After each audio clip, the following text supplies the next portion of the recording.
अक्सर ये शिकायत सामने आती है कि सरकारी अस्पतालों में कोरोना मरीजों को सही वक्त पर इलाज नहीं मिलता है।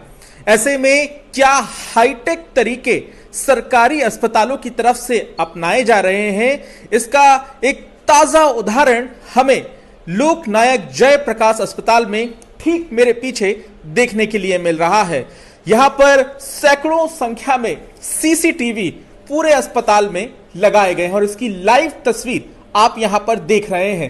ये महज लाइव तस्वीरें सीसीटीवी कैमरे की नहीं है, इनका कुछ मकसद भी है। वो मकसद बताने के लिए हमारे साथ यहां के डायरेक्टर डॉक्टर सुरेश कुमार हैं। सर, अस्पताल में कोई एंट्री लेता है और अगर आपको देखना है कि उसे सही वक्त पर इलाज मिला या नहीं, कैसे आप निश्चित करेंगे? क्या इससे कोई फायदा भी हुआ है आप लोगों को? निश्चित तौर पे फायदा हुआ है। जैसे ही पेशेंट एम्बुलेंस से आता है तो हमारा जो कैजुअलिटी का स्टाफ है तुरंत उसको रिसीव करता है और रियल टाइम में हम टाइम मॉनिटर करते हैं कि कितना टाइम उसको एम्बुलेंस से जैसे ही पेशेंट आए या लोकनायक में कितना टाइम उसको वार्ड में शिफ्ट होने में लगा या कितना पेशेंट उसको आईसीयू में शिफ्ट होने में लगा। और हमारा जो स्टाफ आप देख रहे हैं यहाँ पे, सारे जो सीएमओज हैं, डॉक्टर्स हैं, नर्सेज हैं कैजुअलिटी का, उनको हम मॉनिटर करते हैं कि किस तरह से वो एक्टिवली पेशेंट्स को हैंडल करते हैं। सारे टेस्ट वहीं पर हो जाते हैं। उसके तुरंत बाद उसको हम वार्ड में या आईसीयू में जैसे भी पेशेंट की कैटेगरी होती है उस हिसाब से हम शिफ्ट कर देते हैं। तो पहले ये रहता था कि भाई पेशेंट को अटेंड नहीं किया गया, पेशेंट को देख नहीं रहा, वो सब अब शिकायतें नहीं रहेंगी इसके बाद, क्योंकि हम दिखा सकते हैं कि देखिए पेशेंट आया और उसके तुरंत बाद उसका इलाज चालू हो गया। ऐसा कुछ अभी तक आपके सामने स्थिति बनी कि आपको दिखाना पड़ा हो किसी परिवार को? नहीं, आप अब तो वैसे ही जो परिवार हैं संतुष्ट हैं। पहले था कि भाई पेशेंट्स को वेट करना पड़ता था, पहले एडमिशन्स बहुत ज़्यादा हो रहे थे। तो अभी हमने कैजुअलिटी का स्टाफ है उसकी भी संख्या हमने आपको बताया कि जैसे 3 गुना कर दी है। डॉक्टर की संख्या, नर्सिस की संख्या, नर्सिंग ऑर्डरलीज की संख्या भी हमने 3 टाइम्स कर दी है और हमने 25 एक्स्ट्रा बेड कैजुअलिटी में लगाए हैं। इससे हमें कोई अब परेशानी नहीं हो रही और मरीज के रिश्तेदार भी खुश हैं इससे, पेशेंट्स भी खुश हैं कि जैसे ही पेशेंट आता है उसको तुरंत रिसीव किया जाता है और उसको बिना किसी देरी के उसका इलाज तुरंत चालू किया जाता है। बिल्कुल, आपको हम तस्वीरों के जरिए समझाते हैं कि सीसीटीवी क्यों अहम है। ये देखिए, ये आप स्क्रीन देख रहे हैं, यहाँ पर नजर रखी जा रही है कंट्रोल रूम से और इस वक्त हम एलएनजेपी अस्पताल के कंट्रोल रूम में ही मौजूद हैं। ये वो जगह है जहां पर एम्बुलेंस आकर रुकती है। ये एंट्री गेट जो आप देख रहे हैं, यहां से भीतर मरीज को ले जाया जाता है और उसके ठीक बाद इस तस्वीर को आप देखिए। यहां पर डॉक्टर्स की टीम, मेडिकल स्टाफ की टीम, सुरक्षा गार्ड सभी यहां पर मौजूद हैं।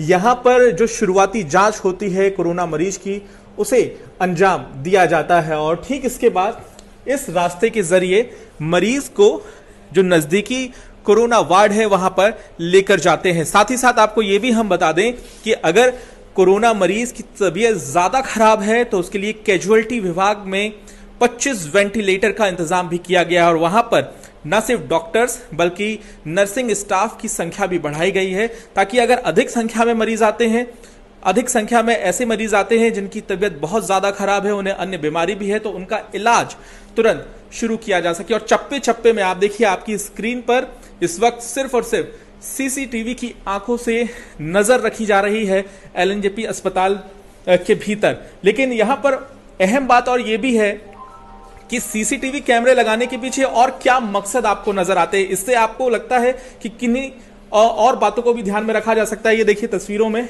यहाँ कोरोना मरीज जो हैं, जो वार्ड्स में भर्ती हैं, इनके चेहरे हम नहीं दिखा रहे हैं, ये उस तरफ चलते हुए जा रहे हैं। और जब कोरोना मरीज यहाँ पर टहल रहे हैं तो ये भी बहुत जरूरी हो जाता है कि साफ सफाई का ध्यान रखा जाए। साफ सफाई यहाँ पर रहती है।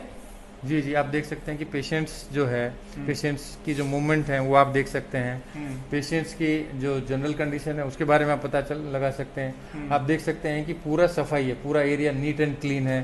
कहीं कोई मास्क या कोई पीपी किट इधर उधर नहीं रखा गया है, प्रॉपर जगह पर ही उसको हम रखते हैं। और इन्फेक्शन जो कंट्रोल पॉलिसी है हमारे अस्पताल की वो बहुत अच्छी है, उसको भी हम मॉनिटर कर सकते हैं। तो इसका ये हमें फ़ायदा हुआ। आपने देखा कि पेशेंट मोबाइल पे बात कर रहा है, ये सब हम देख सकते हैं। इसके अलावा जो हमारी सुरक्षा है, जो गार्ड्स हैं वो ठीक तरह से काम कर रहे हैं कि नहीं, ये भी हम यहाँ से मॉनिटर करते हैं। तो पेशेंट्स को खाना मिला है कि नहीं। जब पेशेंट को लंच या डिनर का टाइम होता है उस टाइम हम ये भी देखते हैं कि पेशेंट को हर एक बेड पे उसको खाना सही समय पर मिल रहा है कि नहीं। पहले ये थे शिकायत भी होती थी मरीजों की कि खाना लेट मिलता है, अब वो रियल टाइम में हम मॉनिटर कर लेते हैं और तुरंत उसको जहाँ से भी ये ऐसा लगता है कि किसी को डिले हुआ है खाने लंच में या डिनर में मरीजों के, तो वो अब कोई समस्या अब हमारे यहाँ पर नजर बनाए रखते हैं आप पल पल, क्योंकि 24 घंटे ये मॉनिटरिंग होती है। ये तस्वीर आप देख रहे हैं 5th फ्लोर की है, लॉबी नंबर ए है और यहाँ पर बेड्स लगाए गए हैं कोरोना मरीजों के लिए और यहाँ पर फिलहाल एक भी कोरोना मरीज नजर नहीं आ रहा है। तो ऐसे में ये जो पूरी तस्वीर आप यहाँ पर देख रहे हैं, इसका मकसद यही है कि चप्पे चप्पे पर नजर रखी जा सके और साथ ही साथ कोरोना मरीज को वक्त पर इलाज मिले, साफ सफाई का सरकारी अस्पताल में पूरा ध्यान रखा जाए। इस बात को लेकर अब अस्पताल हाईटेक तरीके अपना रहे हैं। पंकज जैन, दिल्ली, आज तक।